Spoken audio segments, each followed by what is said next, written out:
Alright, so you guys were asked to graph y equals 1/2 cosine 2 theta minus pi plus 2. I underlined two things in orange. We talked about how sometimes you want to just move the d value to the front so that when you're working, there's a couple of reasons why I chose to do that. So when you're working from right to left,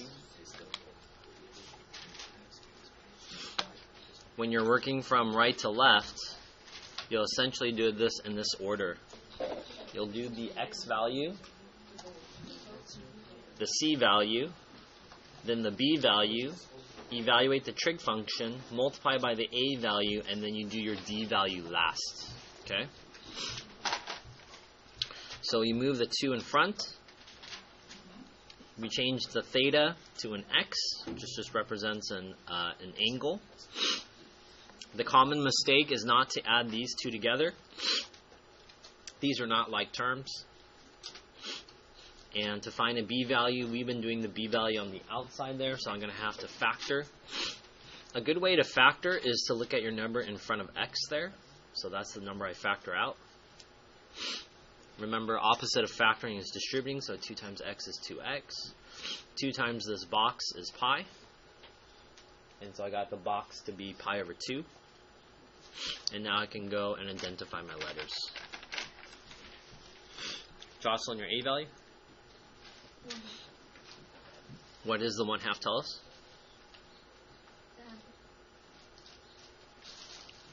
And what is your amplitude? Will reflect over the x-axis.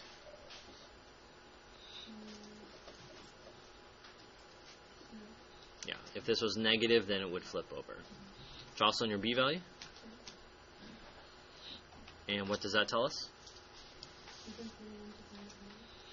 And what would our period become? Yep. So we'll use the equation 2 pi over b. You put in your b value of 2. Your 2's will cancel out there, and you're left with pi. Jocelyn, your c value? Remember we had to factor out?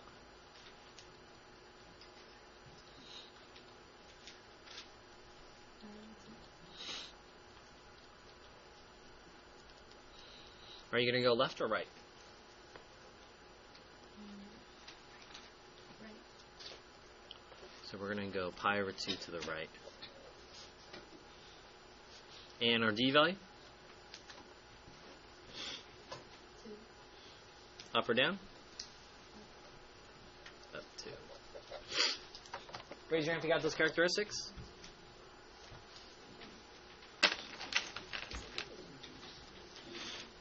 Okay, I'm going to ask a question. Don't say anything. And then when I do my hand motion, you'll put your thumbs up, yes or no. In this problem, I don't have to put the function between 0 and 2 pi. Okay, so in this problem, I have to put it between 0 and 2 pi. When you put it between 0 and 2 pi, when you see parentheses, or when you see what? The c value. Let me say that again. When you have the parentheses or a c value, that tells you there's a horizontal shift. In a horizontal or phase shift, you have to put it between 0 and 2 pi.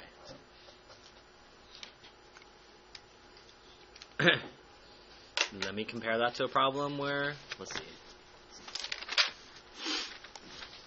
Class, yes or no? Do you have to put this one between 0 and 2 pi? No. Why? There's no parentheses and there's no c value. Okay? Alright, what do you put between 0 and 2 pi? Put your finger on it. Either of these two. Anything to the right of the trig function. Pay attention. Where did the d value go, class? To the front. So you do not include the d value in this. Okay? So you can pick either of these, the first one or the second one. I'm going to choose the first one.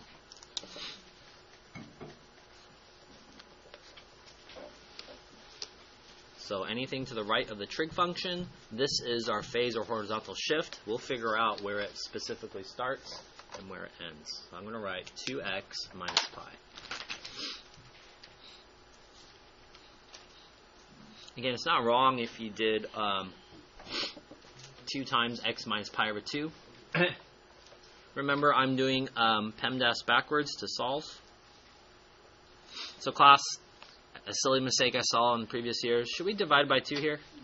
No, we need to add or subtract first.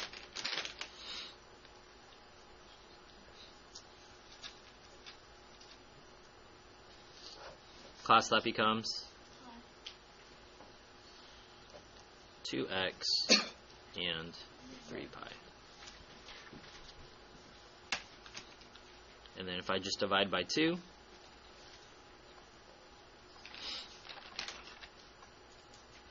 we're left with pi over 2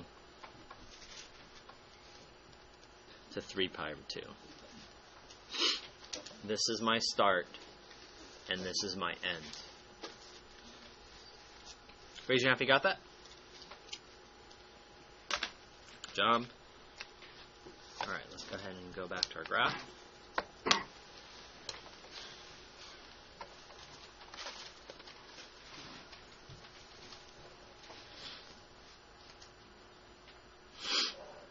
Count with me. Ready, set, go. 2, 3, 4. This is what we would originally do, yes? But class, where does the graph go? Where? To the right. So I start here, and it's going to move this way. So I'm going to have to add one other point.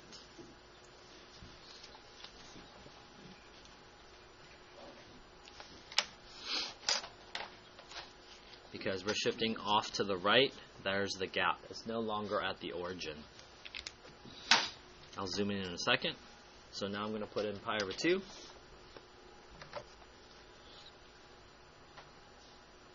And then 3 pi over 2.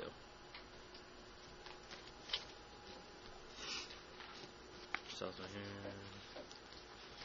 Natalie, 1 plus 3? And 4 divided by 2.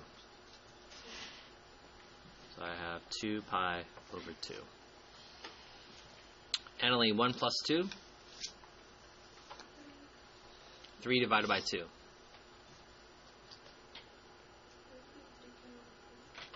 Correct. So it's 3 pi over 2 times 1/2. And she's correct, where I might have to double to get equivalent fractions.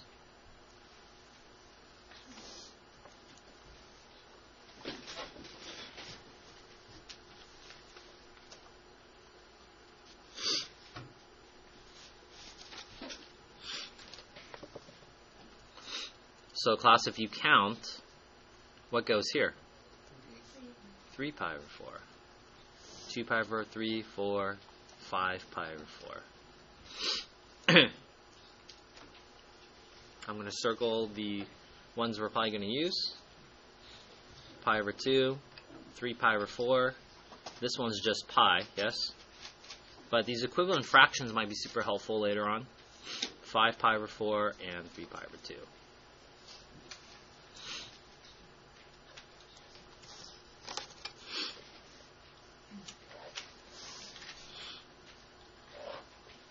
Pi over 2, 3 pi over 4, pi, 5 pi over 4, and 3 pi over 2.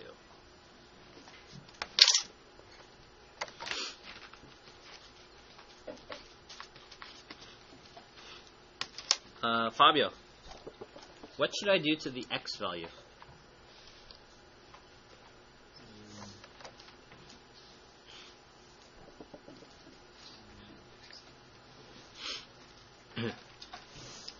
Which one do you want to work with? Top or the bottom one?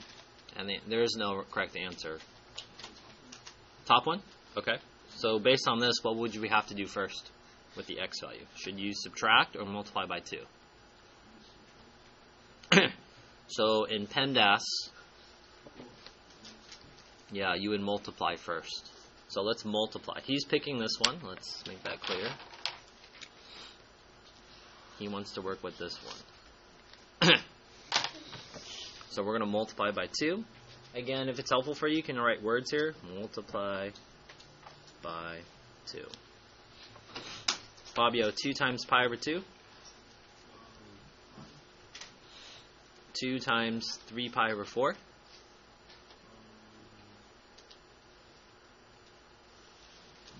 Multiply the tops.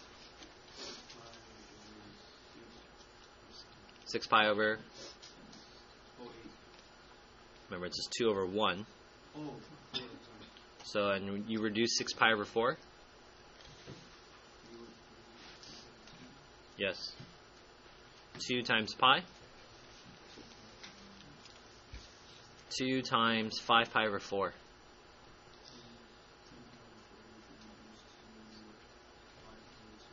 Correct. And Fabio, 2 times 3 pi over 2.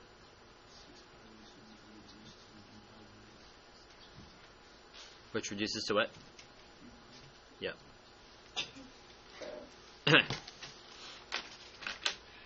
Yahweh, we just multiplied by 2. What do we do next? The next thing to do is subtract pi. Correct. So let's subtract pi. So we're taking these values. So pi minus pi. 0. And then it's going to be pi over 2. Good. And then pi. Yep. 3 pi over 2. And Yes. 2 pi. And also creating the donkeys. So he's taking this value and he's subtracting it by this one. And then 3 pi over 2 minus 2 pi over 2 gives you 1 pi over 2. We're okay? And then Melissa. Now we're going to evaluate cosine. So we got to our golden row, the quadrantals. Now we're going to evaluate at cosine. Melissa, go ahead and do that.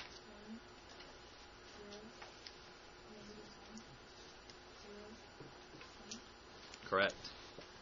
So you'll notice we're kind of, in here we're not necessarily going right to left, we're evaluating right to left, right? 2 times x, subtracted pi, evaluate cosine. And then what do we do next, Sophie?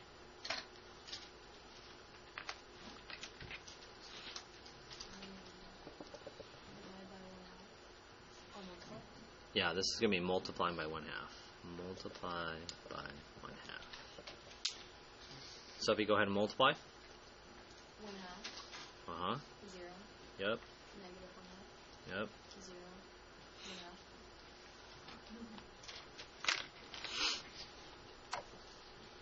1/2.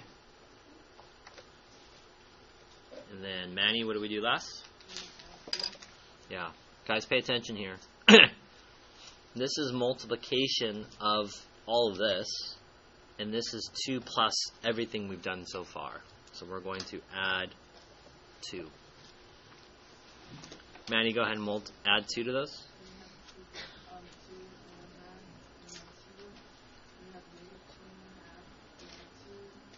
Wait. You're adding, right? So $2, and I take away half of $1. How much? 1 and 1/2.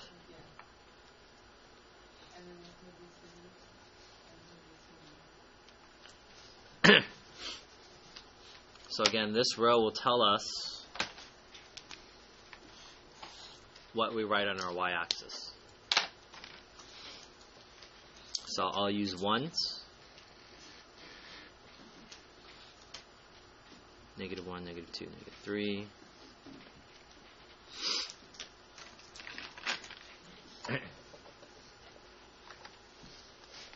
So I have pi over 2, 2 and 1/2. Remember not to start on the y-axis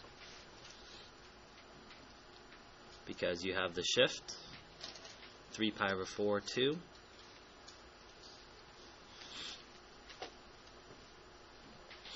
Pi, 1.5. 5 pi over 4. 2, bless you, 3 pi over 2, and 2 1/2.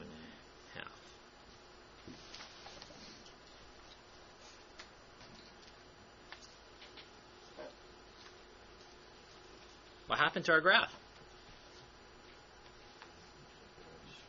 It shifted up 2 units. You guys, yeah, it had a vertical compression, right? You got deflated. You took a quiz you didn't study for, you didn't realize it came into class, and you bombed it, right? Your energy's kind of low. How about our period? Is that a distance of pi? Yeah? And then you see the shift off by pi over 2. And the neat thing is, I'm not going to spend the time, is if you highlighted each of these rows and you graphed it on your graph, you can actually see what's happening to the graph each and every step. Okay? Long problem, but this problem is the longest one. We had a combination. We had both a horizontal shift, vertical, and we had a vertical